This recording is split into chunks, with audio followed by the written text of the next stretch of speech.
బాబు vision అనుగుణంగా పనిచేస్తామన్నారు TDP Rajya Sabha అభ్యర్థులు. రాష్ట్ర అభివృద్ధికి కృషి చేస్తామని తెలియజేశారు. కేంద్రం నుండి రావాల్సిన నిధులు, ప్రాజెక్టులపై కలిసి పనిచేస్తామన్నారు. పార్టీ పెట్టిన నమ్మకాన్ని నిలబెట్టుకుంటామన్నారు టీడీపీ రాజ్యసభ అభ్యర్థులు.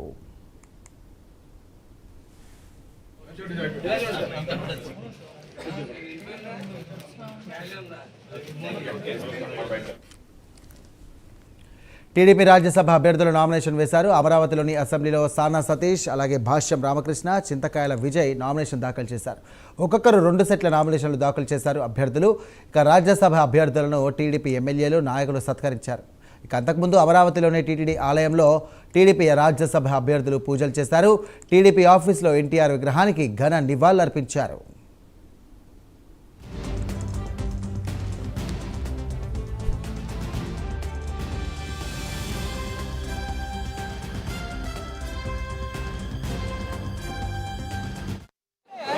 ఈరోజు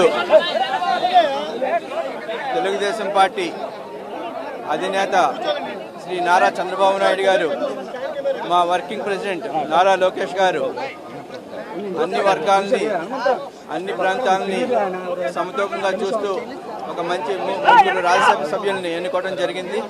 మేము ముగ్గురు ఈవేళ నామినేషన్ వేయడం జరిగింది. ఈ నామినేషన్ ప్రక్రియలో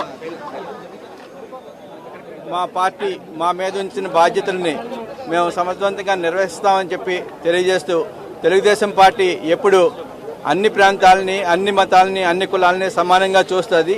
అంచేతే మా నూతన వర్కింగ్ ప్రెసిడెంట్ నారా లోకేష్ గారు వచ్చిన తర్వాత కొత్త తరాన్ని రాజ్యసభలోకి తీసుకురావాలనే ఉద్దేశంతో చిన్న వయసులో ఉన్న విజయ్ని, భాష్యం రామకృష్ణ గారిని తీసుకురావడం జరిగింది. నేను రెండోసారి పదవిలో చేస్తున్నాను. నా మీద ఉంచిన ఈ బాధ్యతకి నేను రాష్ట్ర అభివృద్ధి కోసం ఏం చేయాలా అన్నది మా రాష్ట్ర నాయకుడు చంద్రబాబు నాయుడు గారు ఇచ్చిన ఆదేశాల మేరకు పనిచేస్తామని చెప్పి తెలియజేస్తున్నాం.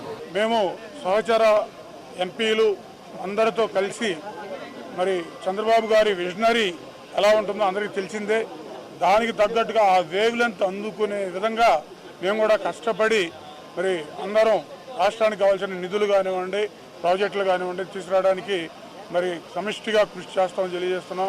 ముఖ్యంగా మా లోకేష్ గారు ఎంతో ఇష్టంతో తీస్తున్న విద్యాశాఖ, మా ప్రొఫెషన్ కూడా విద్య కాబట్టి మరి ఆ విద్యాశాఖకు సంబంధించి సెంట్రల్ నుంచి ఏమేమి కావాలో సదుపాయాలు కానివ్వండి, ఫండ్స్ కానివ్వండి, ఏం కావాలి, ఏ కార్యక్రమం అయినా సరే ముందుగా ఆంధ్రప్రదేశ్కి వచ్చే విధంగా మేమందరం కలిసి కృషి చేస్తామని తెలియజేస్తూ, మాకు ఈ అవకాశం ఇచ్చినందుకు మరొకసారి మరి తెలుగుదేశం కార్యకర్తలకి, తెలుగుదేశం నాయకులకి, ముఖ్యంగా చంద్రబాబు నాయుడు గారికి, లోకేష్ గారికి ధన్యవాదాలు తెలియజేస్తున్నాం.